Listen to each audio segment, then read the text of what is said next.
မင်္ဂလာပါ Tech Vlog ဘာမှမကျူးဆိုပါတယ်ယခုတစ်ခေါက်ကတော့ Apple ID ဖွင့်နည်းလေးတင်ဆက်ပေးလိုက်ပါတယ်ခင်ဗျာ Apple ID ဖွင့်ဖို့အတွက် Gmail account တစ်ခုနဲ့ဖုန်းနံပါတ်တစ်ခုလိုအပ်ပါမည် Apple ID ဖွင့်ဖို့တစ်ခါမှအသုံးမပြုရသေးတော့ Gmail နဲ့ဖုန်းနံပါတ်ထည့်ရပါမည် သင် iPhone ရဲ့ setting ထဲသို့ဝင်လိုက်ပါ အပေါ်ဆုံးကဝိုင်းပြထားတဲ့ Apple account ဆိုတာလေးကိုနှိပ်ပါ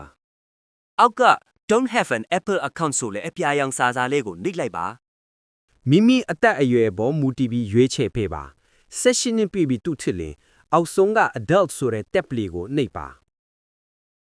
မှတ်ပုံတင်တဲ့ကမိမိနာမည်အရင်းနဲ့မွေးနေ့အမှန်ကိုထည့်သွင်းပေးရပါမည်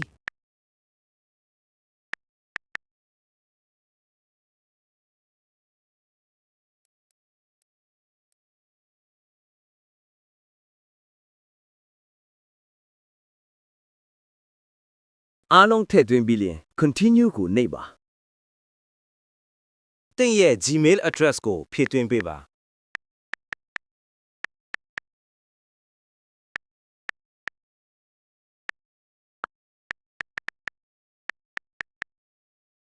continue ကိုနှိပ်လိုက်ပါ Apple ID အတွက် password ထားပေးရပါမယ်လုံခြုံစိတ်ချရတဲ့ password တစ်ခုဖြစ်အောင်အင်္ဂလိပ်အခရာအကြီးအသေးဒေါ်လာတင်ကေတာ hashtag လို့တင်ကေတာအမျိုးတွေနဲ့1234စတဲ့နံပါတ်တွေကိုပေါင်းဆက်ပြီးထားပေးပါ အောက်က verify ဆိုတဲ့အကွက်လေးမလဲအပေါ်မှာဖြည့်ထားတဲ့ password အတိုင်းတူအောင်ကူးထည့်ပေးပါ continue ကိုဆက်နေပါ ဖုန်းနံပါတ်ထည့်သွင်းဖို့အတွက်နိုင်ငံရွေးပေးပါ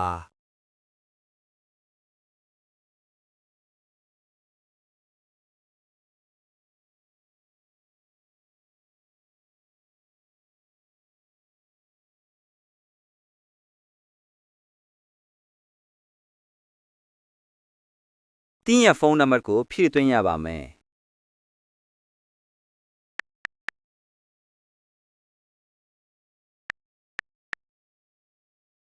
continue ကိုနှိပ်လိုက်ပါ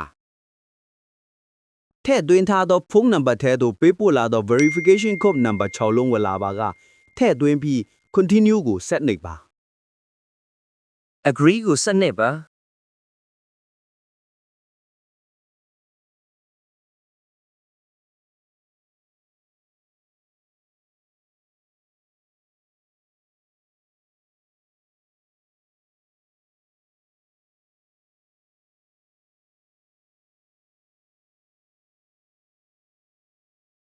verify email address ကိုနှိပ်တာ send code ဆိုတဲ့အပြာရောင်ခလုတ်လေးကိုဆက်နှိပ်ပါ mail app ထဲသို့ဝင်ပြီးတင့် Gmail ထဲသို့ Apple မှာပေးပို့သောကုန်းနံပါတ်6လုံးကိုကူးထည့်ပေးပါ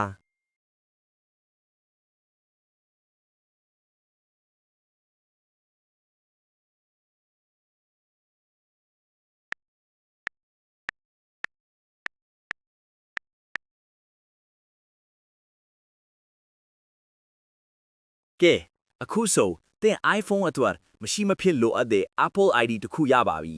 အားလုံးအဆင်ပြေကြပါစေ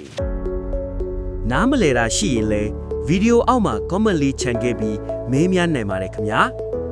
နေ့စဉ်ကြုံတွေ့နေရတဲ့ဤပညာအခက်အခဲများကိုရှင်းပြတင်ဆက်ပေးတော့မှချစ်လို့ကျွန်တော်ရဲ့ YouTube channel လေးကို subscribe ပြုလုပ်ပြီးအားပေးကြပါဦးခင်ဗျာ